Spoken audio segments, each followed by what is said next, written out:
We have a new camera today. This is the Panasonic Lumix TZ300 or ZS300.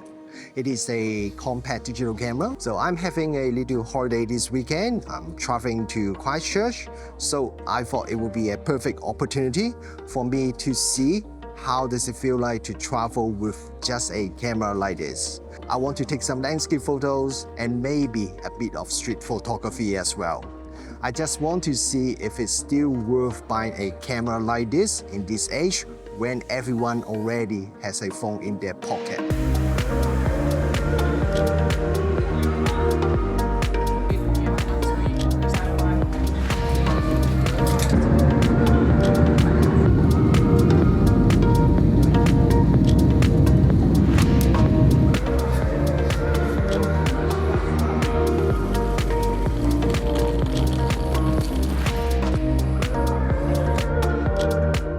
Okay, now we have just arrived Christchurch and the weather today is just absolutely beautiful. So the plan today is I'm going to drive south. I don't know exactly where I'm going to, but I thought I just got a car and I'll drive around so that I can take some photo with this Lumix TZ300. But before that, let's talk about this camera first. So this TZ300, it may look very similar to the TZ200 or the ZS300. It's because this camera is largely the same as its predecessor or its later D variant model. It has a 20 megapixel 1-inch BSI sensor and the lens is a Leica branded 15 times zoom range from 24mm to 360mm. So it's a pretty wide zoom range. And the best thing is, this camera is very compact. Look at the size of this camera. You can easily put it into your pocket. So these days, the cameras are getting bigger and bigger so that they can fit more tech into the camera. So it's good to see still such a compact camera with such a wide focal length range. But in order to keep the size of this lens small, the maximum aperture of this lens is not really that fast. It's f3.3 at the wide end and f6.4 at the telephoto end. Now, as I've just mentioned, this is quite a compact camera, and the design-wise is pretty much the usual Panasonic Lumix design. There are quite a few buttons at the back and also some dials at the top as well.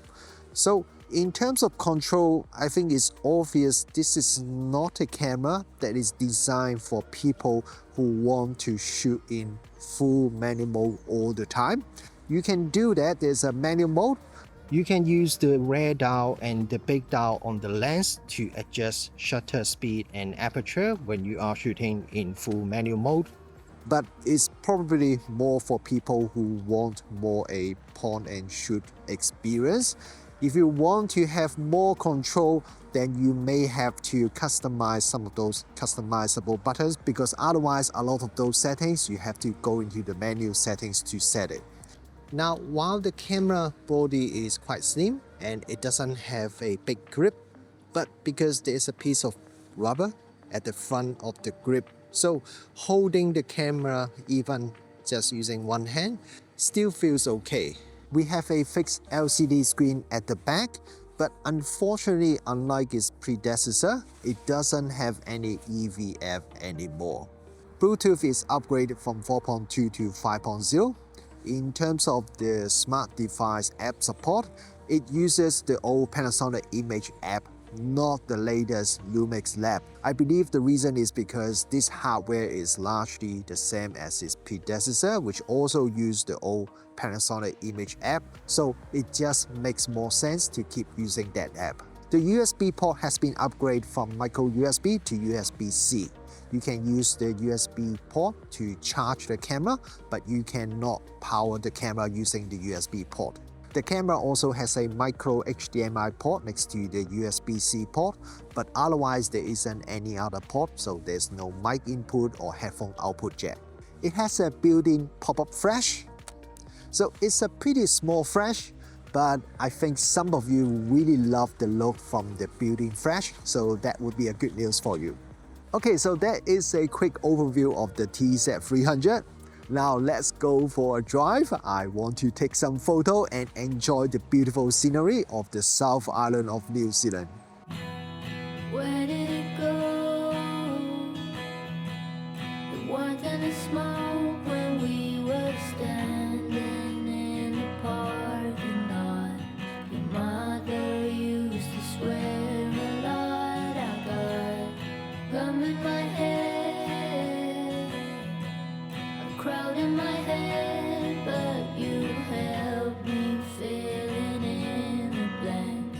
I knew just where your mind was at, but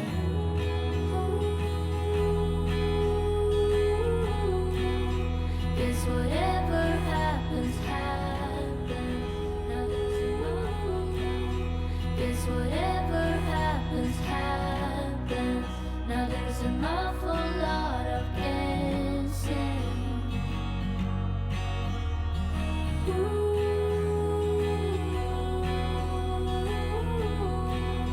Say one thing we have. We just arrived this place called Castle Hill. It's about 1.5 hour drive from Christchurch. I've never been here before, but I saw many photos and video, and this place looks very interesting. So I thought today I can come check it out and also take some photos here. Piecing apart back when your brother used to play guitar. We steal his songs and call them ours. Now gone, we got in between. Never closer than how you've been. TZ300 has a macro AF mode. If you enable it, you can focus as close as 3 cm at the wide end. So let me try take some close-up photo of this plant here. Yeah, I can get really close. Now one problem with that though is because your lens is almost touching the subject that you are taking photo of, so it's very easy for you to cast shadow on your subject. So be very careful when you are taking macro photo with this TZ300.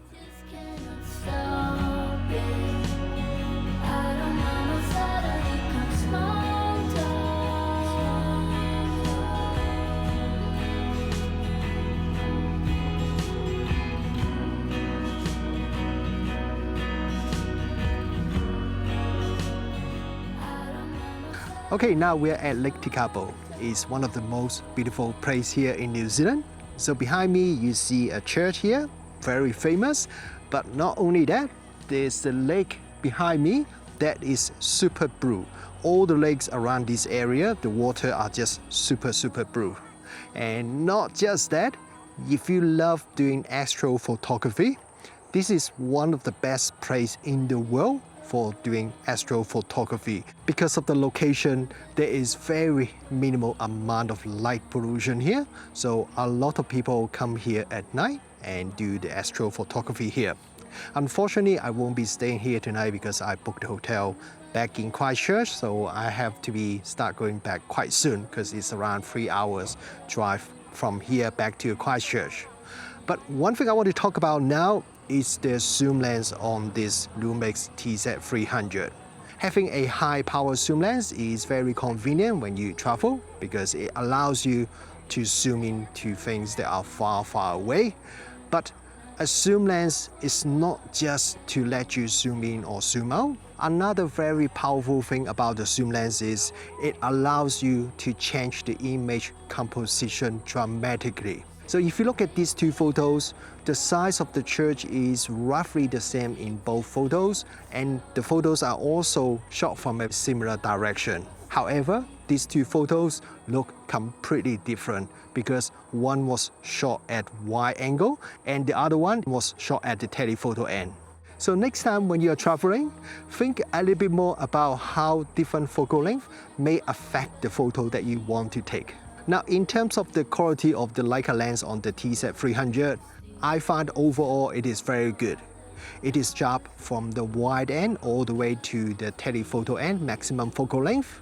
The amount of chromatic aberration is quite minimal, and the lens flare control is also very well. The quality of this Leica lens is really very good, especially if you consider the size of this camera.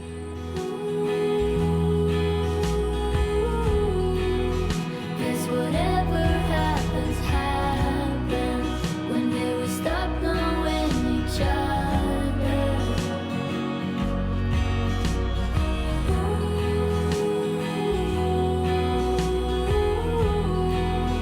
Say one thing we haven't caught. Now it's the second day of the trip, and today we are back in Christchurch. So today we'll be walking around the Christchurch city area. So yesterday, while we arrived Christchurch in the morning, but immediately after I picked up the car, I drove away from Christchurch because I want to do a bit of road trip. So by the time that I got back to Christchurch, it was already quite late. And after I checked in the hotel last night, I still went out and did a little photo walk with the TZ300 and I took some photos.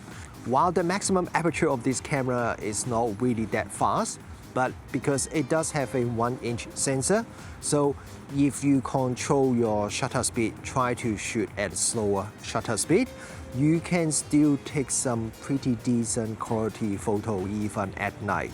My only suggestion is, when you take photo at night, try to shoot at the wide end, because if you take photo at the teddy end, the maximum aperture will be quite a bit slower, and also you have to increase your shutter speed quite a bit to have sharp photo, which both of those means you have to raise your ISO quite a bit, which doesn't help the image quality. Now, one thing that I noticed a little bit surprised was that when I back to the hotel at night, I look at the battery and it still got 2 out of the 3 bar. So the battery is a pretty small BLG 10A, and this is the same as the predecessor TZ200. Yes, I was driving quite a bit yesterday, but I was still also using the camera to take quite a bit of photo and video because that was the main photo camera that I have with me in this trip. And at the end of the yesterday, I took about, I think, a little bit over 300 photo and video, and I still got more than half the battery left, so I'm pretty surprised. All right, so let's go for a walk now. I haven't been to Christchurch for at least 10 years. Christchurch is the biggest city in the South Island of New Zealand, and I actually really like the city area and some of the places here, but just for some reason I haven't been back for such a long time. So I'm really excited. I really want to go around, look at the places and take some photos with the TZ300.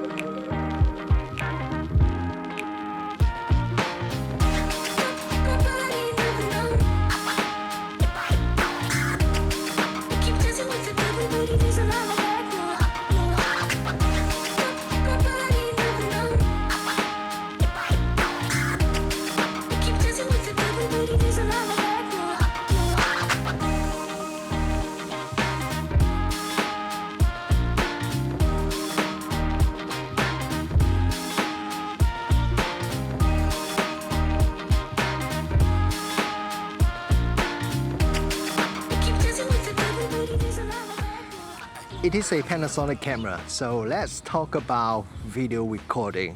So the TZ300 can record 4K video up to 30 frames per second. There's a bit of cropping when you shoot video. When shooting Full HD, the wide end is now 30mm instead of 24mm. And if you shoot 4K, the wide end now becomes 36mm. So there is quite a bit of crop. But maybe you can use it as an advantage because now the teddy end is 540mm. In terms of image stabilization when taking video, it's definitely not as good as the latest Lumix mirrorless camera, which has almost gimbal-like image stabilization performance, but you can get reasonably stable handheld video even when you're shooting at the longer focal length. Autofocus is using DFD autofocus system. I know a lot of you guys will be complaining and asking why it's still using DFD autofocus system.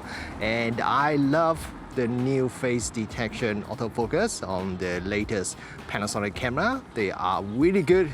But actually on the TZ300, the autofocus works really well even when recording video.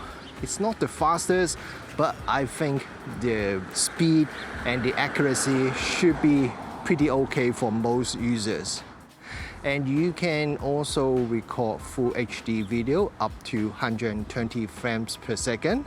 The picture quality when you're recording the 120 frames per second video is actually pretty good too, but there are a few limitations. Image stabilization is disabled, and also it seems autofocus doesn't work at all when you are recording in 120 frames per second. We keep dancing with the devil, but he doesn't have a back, no, no.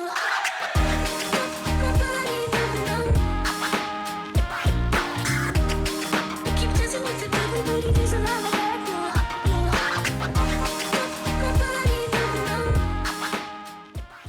All right, now I'm back home, and I also had a chance to look at the photos and videos that I shot during the trip, so I can share with you some more of my thoughts and also answer the question that I had at the beginning of the video. So, is it still worth buying a camera like this TZ300 when everyone still has a phone in your pocket that can take some pretty okay photos? I think it's not an easy answer. There are still some pros and cons when I compare it with a phone. So let's talk about the positive things first. First of all, I have to say, looking at the photos that I shot during the trip, I was really impressed by the image quality. The picture quality looks a lot better than I expected. The dynamic range, the amount of details, the overall image quality is just very decent. I did some comparison with my iPhone 16 Pro. So it's not the latest iPhone, but it's just one from one generation ago. So it's still a pretty new, and the photo quality is still very decent. Comparing the photos shot with the iPhone and the TZ300, I think the TZ300 still capture better quality photos. At the wide end, the difference is not too big, but the photo from the iPhone definitely looks a little bit over sharpened and also a little bit too strong noise reduction applied. So overall, it makes the photo look a little bit over processed compared to the photo from the TZ300. And at the tail end, that's where the TZ300 really shines. Not only it has a much longer reach, it's 15 times optical zoom compared to iPhone, which is 5 times. Actually, even if I just compare the photos shot at 5 times optical zoom, the photo from the TZ300 is still quite a bit better. It contains more details, and once again, the photos from the TZ300 just looks more natural. And then, of course, the TZ300 can zoom in a lot more. And another thing is, even the phones these days can say go up to 5 times, but because it's just using a few different lenses, so the optical zoom is actually more like a few different primes together. With my iPhone, I will usually only take photo at the native focal length. So it's either 1 time, 5 time, or 0.6 time, because anything in between is some sort of digital zoom that doesn't give you the best quality. But with the TZ300, I can shoot at whatever focal length I want because it's using real optical zoom. So there wouldn't be too much difference in terms of image quality, no matter what focal length you choose. And the second advantage is the control. Even though I think the TZ300 is still more like a point and shoot camera, but the camera still has a number of physical buttons and dials. So I found when I was shooting with the TZ300, I would still use a bit of manual control. So sometimes I switch to the shutter priority mode, and quite often I will also control the ISO value myself, just to give a little bit more input to the camera to help it to create the photo that I want to capture. And this is something I rarely do when I'm shooting with a phone. For example, my iPhone 16 Pro actually has a new control that's supposed to allow you to adjust some of the camera settings, but I found I almost never use them myself. And then the third thing, I noticed during the whole weekend, I actually didn't really use my phone much at all. Usually, I would always have the phone in my hand, and every few minutes, I would unlock the phone and check whether I have any new messages or email, and then open some app, maybe social media app, and just look at the phone for no reasons. And quite often when I want to take a photo using the phone, after I shot the photo, I would then open Instagram and keep scrolling for a minute or two. And sometimes even worse is when I want to take a photo, so I unlock the phone, and instead of taking photo, I saw there's some messages, so I open some other app and then spend a minute or two on those apps. And after that, I may even completely forgot that I was wanting to take a photo. So that's definitely not a very good habit for normal days, and that's even worse when I'm traveling. Because when we travel, we really should put the focus on the trip itself, try to enjoy the location that we are visiting, trying to enjoy the time that we spend with our friend or family. So spending a lot of time looking at the phone, checking email, checking messages, checking social media is a big distraction that is not very good at all. But this weekend, because I was just using the TZ300 to take photos, so I only pick up the phone when I want to use it for navigation. So I found that it's a very good change and also a very refreshing experience. Okay, then what are the things I don't like? The first one probably has nothing to do with smartphone, because smartphone also has this problem, is that the TZ300 no longer has an electronic viewfinder. These days, I'm pretty okay without having an electronic viewfinder. To be honest, even if the TZ300 has an electronic viewfinder, I think majority of time I will still be shooting using the LCD screen. But because the weather was just so good during the whole weekend, we have really bright sunlight pretty much the whole weekend. So there were definitely a few times it was quite hard to see the screen, especially because the LCD screen on the camera is fixed. So I cannot adjust the angle of the LCD screen to reduce the reflection from sunlight. So I really wish the camera has an electronic viewfinder. Even a small one would be much better than not having one at all. And then the second thing is the price. The TZ300 is not cheap at all. It is also quite a bit more expensive than the TZ200. So I think a lot of people may not want to spend that much money on a camera, especially the sensor, while it's already larger than most other compact camera, it's still 1 inch, so it's not Micro Four Thirds or larger size sensor. So a lot of people may find it a bit expensive to buy a camera like this. But I do understand why the price of this camera is not cheap. The market for the digital compact camera, even though the last 2 years it seems like there are more people wanting to go back to a digital compact camera, but if you compare it with say 10 or 15 years ago, it's still a lot smaller. And the cost of manufacturing has actually gone up, not down, over the last decade. The cost of labor, the price of the components have all increased a lot. Look at the price of the DRAM. It has increased so much just in the last 12 months or so. So altogether, that's why a lot of the new cameras are just getting more and more expensive. But while there are good real reasons why the camera price has increased, for consumers, we may not care too much about why the price has increased. We will just think about the price that we have to pay if we want to buy a camera. So for a lot of us, maybe paying a little bit more money to buy a camera like the Panasonic Lumix S9, especially with the new 18 to 40mm kit lens, may just seems like a better deal. But on the other hand, if you do travel a lot, and if you want to capture a photo better than what your smartphone can do, and you want to have the flexibility of having a large optical zoom, and also you can enjoy the shooting experience a little bit more, then the price of this TZ300 is actually quite reasonable. So here are my thoughts about this TZ300. What do you guys think? Will you be interested in picking up one yourself? Or is there any other cameras that you want Panasonic to create? Drop a comment below. I would love to hear your thoughts.